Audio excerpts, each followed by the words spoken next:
ଆହୁରି ବଢ଼ିବ ନିତ୍ୟ ବ୍ୟବହାର୍ଯ୍ୟ ସାମଗ୍ରୀ ମୂଲ୍ୟ। ପେଟ୍ରୋଲ ଏବଂ ଡିଜେଲର ପ୍ରାରମ୍ଭିକ ମୂଲ୍ୟ ବୃଦ୍ଧିକୁ ନେଇ ପୂର୍ବରୁ କେତେକ ଖାଦ୍ୟ ସାମଗ୍ରୀ ସମେତ ନିତ୍ୟ ବ୍ୟବହାର୍ଯ୍ୟ ସାମଗ୍ରୀ ମୂଲ୍ୟ ବୃଦ୍ଧି ପାଇଥିଲା। କିନ୍ତୁ ଇତିମଧ୍ୟରେ ପେଟ୍ରୋଲ ଏବଂ ଡିଜେଲ ମୂଲ୍ୟ ଆହୁରି ବୃଦ୍ଧି ପାଇଥିବାରୁ ନିତ୍ୟ ବ୍ୟବହାର୍ଯ୍ୟ ସାମଗ୍ରୀ ପ୍ରସ୍ତୁତ କରୁଥିବା ଏଫ୍ଏମ୍ସିଜି କମ୍ପାନୀଗୁଡ଼ିକ ସେମାନଙ୍କ ଉତ୍ପାଦ ମୂଲ୍ୟ ଆହୁରି ବୃଦ୍ଧି କରିବାକୁ ଯାଉଛନ୍ତି। ଏହାଦ୍ୱାରା ଖୁବ୍ ଶୀଘ୍ର ବିଭିନ୍ନ ସାମଗ୍ରୀ ମୂଲ୍ୟ ଆହୁରି ମହଙ୍ଗା ହେବ ବୋଲି ନିଶ୍ଚିତ ହୋଇଛି। କମୋଡିଟି ବିଶେଷଜ୍ଞମାନଙ୍କଠାରୁ ମିଳିଥିବା ସୂଚନା ଅନୁସାରେ ସାବୁନ ଓ ସର୍ଫଠାରୁ ଆରମ୍ଭ କରି ଟୁଥପେଷ୍ଟ ଏବଂ ଖାଇବା ତେଲ ପର୍ଯ୍ୟନ୍ତ ବିଭିନ୍ନ ସାମଗ୍ରୀର ମୂଲ୍ୟ ପ୍ରାୟ 4ରୁ 11% ପର୍ଯ୍ୟନ୍ତ ବୃଦ୍ଧି ପାଇବ। ତୈଳ ମୂଲ୍ୟବୃଦ୍ଧି ସହିତ ପରିବହନ ଖର୍ଚ୍ଚ ଏବଂ କଞ୍ଚାମାଲ ମହଙ୍ଗା ହେବା କାରଣରୁ ଉତ୍ପାଦନ ଖର୍ଚ୍ଚ ବୃଦ୍ଧି ପାଇଛି।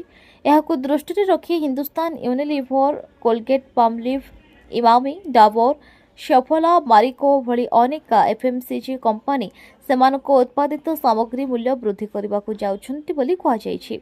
ବିତରକ ଚ୍ୟାନେଲ ମାଧ୍ୟମରେ ନୂତନ ଷ୍ଟକ୍ ବଜାରକୁ ଆସିବା ପରେ ଗ୍ରାହକମାନେ ଚଳିତ ମାସ ଶେଷ ସୁଦ୍ଧା କିମ୍ବା ଜୁଲାଇ ମାସରେ ଏହି ସଂଶୋଧିତ ମୂଲ୍ୟରେ ହିଁ ଜିନିଷ କିଣିବେ।